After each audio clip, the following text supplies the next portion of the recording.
गुरुद्वाराच्या गादीवर कोण बसणार? धुळ्यात यावरून दोन गटांमध्ये वाद झाला। गुरुद्वारा परिसरात दगडफेक झाली, तसेच लाठ्या काठ्यांनी हल्ले झाले। 2 जण जखमी झाले, 8 जणांना ताब्यात घेण्यात आलेला आहे। धुळ्यात गुरुद्वाराच्या गादीवर कोण बसणार यावरून 2 गटांमध्ये वाद झालाय।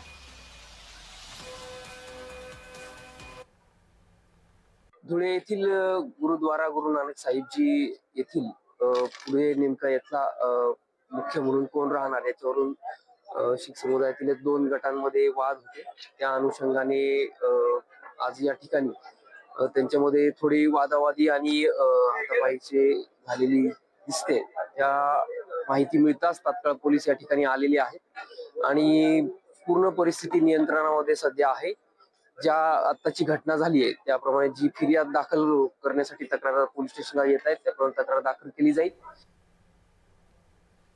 या संदर्भात अधिक माहिती देतात आमचे प्रतिनिधी तुषार परदेशी। तुषार, नेमकं झालं काय होतं? या 2 गटांचं मागणं काय होतं?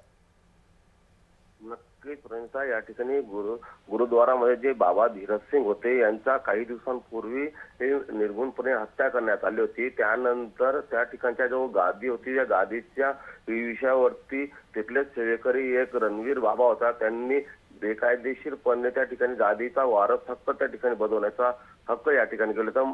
परंतु त्या ठिकाणी पंजाबवरून काही शीख बांधव त्याचे समुदायाचे प्रमुख आलेले होते। त्यांनी या ठिकाणी बाबाजींच्या 10व्याचा कार्यक्रम जो होता त्यावेळेस रणवीर सिंग यांना त्या ठिकाणी बाबाचा जे हे होतं ते देण्यात आलं होतं। मात्र या ठिकाणी जे स्थानिक शीख बांधव होतं त्यांचा बाबा रणवीर वरती आरोप होता की बाबा धीरज सिंग यांचा मुख्य सूत्रधार म्हणून रणवीर सिंग हे म्हणून त्यांना त्या गादीवरती बसवण्यात येऊ नये आणि त्यांनी जबरदस्ती त्या ठिकाणी बाबांना प्रमुख करून टाकलं होतं म्हणून।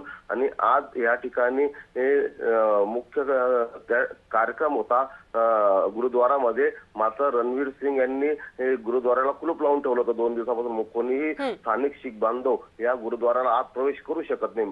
काल पोलीस स्टेशन मध्ये या ठिकाणी सर्व शीख बांधव जमा झाले, तर ठिय्या आंदोलन केलं पोलिसांच्या साक्षीने, पण मात्र तरी देखील गुरुद्वाराचं कुलूप या ठिकाणी उघडण्यात आलं। संतप्त शीख बांधवांनी अखेर त्या जमाव त्या ठिकाणी गेला आणि ते जे गेट होतं ते गेट तोडण्यात आलं। मात्र आतून काहींनी लाटा काट्यांचा वार केला, दगडांचा मारा केला, त्यामुळे परिस्थिती पूर्ण तणाव होती। मात्र पोलिसांनी मध्येच आक्षेप या ठिकाणी घेतल्यामुळे जे रणवीर सिंग यांच्यासह 8 ते 10 जणांना ताब्यात घेतलेले। आता परिस्थिती पूर्ण शांततेत आहे। आता पुढील तपास अधिक पोलीस करीत आहेत। नेमकं आता याबाबत पोलीस आता काय कायदेशीर कारवाई करतात हे तेवढंच पाहणं महत्त्वाचं ठरणार आहे। तुषार, साधारण किती काळ हा गोंधळ चालला होता आणि सध्या परिसरात तणावाचं वातावरण आहे का? आणि पुढे या संदर्भात काय निर्णय घेण्यात आलेला आहे? नक्कीच प्रयत्न या ठिकाणी तणावाचं वातावरण आहे। मात्र पोलिसांच्या या ठिकाणी छावणीचं स्वरूप या ठिकाणी लावण्यात आलेलं आहे। 8 ते 10 जणांना रात्रीच त्यांनी ताब्यात घेतल्यामुळे आता परिस्थिती नियंत्रणामध्ये आहे। मात्र पोलीस आता पुढे अजून कोणती कारवाई करतात हे तेवढंच पाहणं आता महत्त्वाचं ठरणार आहे। जी तुषार, धन्यवाद या सविस्तर माहितीसाठी। तर गुरुद्वारा परिसरात दगडफेक झाली, लाठ्या काठ्यांनी हल्ला करण्यात आला। गुरुद्वाराच्या गादीवरून हा संपूर्ण गोंधळ उडाला।